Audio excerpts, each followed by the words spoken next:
தவக்காலம் 3 தூண்கள். தவக்காலம் என்பது ஏதோ நமக்கு பிடித்தமான உணவுப் பொருட்களில் இருந்து மட்டும் விலகுவது அல்ல, மாறாக உறுதியான 3 தூண்களில் கட்டமைக்கப்பட்டுள்ளது. முதல் தூண் இறைவேண்டல். இயேசு 40 நாள் இரவும் பகலும் பாலிலத்தில் உண்ணா நோன்பிருந்து ஜெபித்தார்.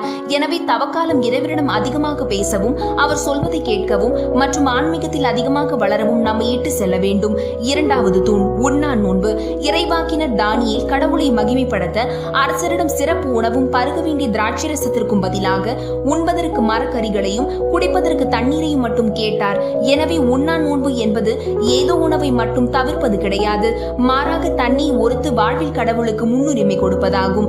மூன்றாவது தூண் தர்மம். நீங்கள் தர்மம் செய்யும் போது உங்கள் வலக்கை செய்வதை இடக்கைக்கு தெரியாதிருக்கட்டும் என்றார் இயேசு. தவக்காலம் என்பது ஏதோ நம்மிடம் உள்ள பணத்தை மட்டும் கொடுப்பது அல்ல, மாறாக நமது நேரம், அன்பு மற்றும் கனிவு பிறருக்கு கொடுப்பது சிறந்தது. எனவே இந்த தவக்காலத்தில் இன்னும் அதிகமாக ஜெபிப்பது, நோன்பிருப்பது, தர்மம் செய்வோம்.